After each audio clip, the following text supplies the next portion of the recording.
Haunting of Redwood House. The Miller family was excited when they moved into their new home, Redwood House. It was a large, beautiful Victorian mansion on the edge of town, with sprawling gardens and plenty of room for the whole family. Tom, his wife Laura, and their two children, Emily and Jake. Though the house was old, it had a charm that immediately drew them in. They couldn't believe their luck in finding such a beautiful property at a bargain price. The first few days went by peacefully. The family unpacked, settled into their new routines, and explored the house. However, strange things began happening almost immediately. At first, it was small. Doors that had been left open were suddenly closed, and lights flickered even though the wiring had been recently updated. One evening, as Laura was unpacking boxes in the living room, she heard footsteps upstairs. Assuming it was Tom or the kids, she thought nothing of it.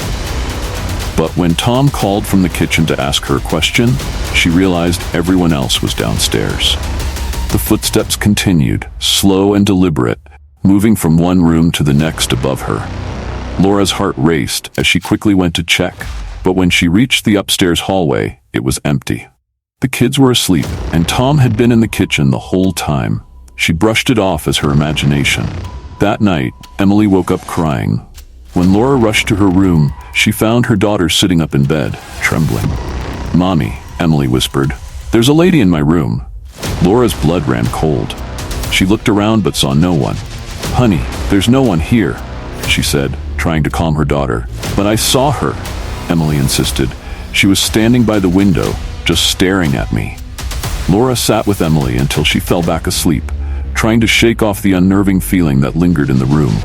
She decided not to mention it to Tom, not wanting to worry him. Over the next few days, more strange events unfolded. Jake, the youngest, complained that his toys were moving by themselves. Tom began hearing faint whispers whenever he was in the basement, though there was no one around. Doors would slam shut on their own, and cold spots appeared in certain parts of the house, even though it was the middle of summer. One night, everything escalated. It was late, and the family had just gone to bed. Suddenly, a loud banging noise echoed through the house, followed by the unmistakable sound of shattering glass. Tom and Laura shot up in bed, rushing downstairs to see what had happened. In the dining room, the large mirror hanging on the wall had shattered into hundreds of pieces, scattering across the floor. But what was even more disturbing was the writing on the wall, scratched into the plaster with what looked like sharp nails. "Leave." Terrified, the family backed away, but as they did, a cold wind swept through the room, despite all the windows being closed. The lights flickered, and the sound of footsteps echoed from the upstairs hallway once again. Suddenly, Emily screamed.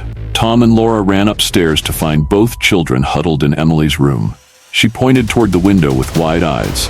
Standing in the corner was the figure of a woman dressed in a long, dark gown, her face pale and eyes hollow. She stared at them for a moment, then slowly faded into the shadows. Panicked, Tom decided they needed to leave the house immediately. They packed a few essentials, and by dawn, they had driven to a nearby motel. As they sat together, shaken and exhausted, Tom finally broke the silence. "I don't know what that was," he said, "but we're not going back until we figure it out." The next day, Tom contacted a local historian, hoping to learn more about Redwood House. What he discovered chilled him to the core.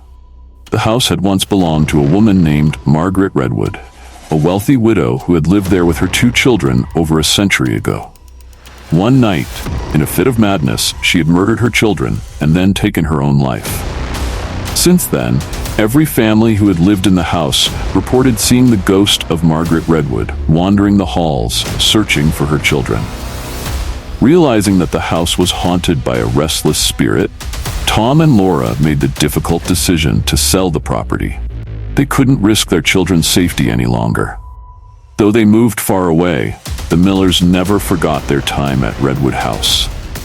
Sometimes, late at night, Laura would wake from a nightmare, certain she had heard footsteps in the hallway or seen the faint outline of a woman standing by the window.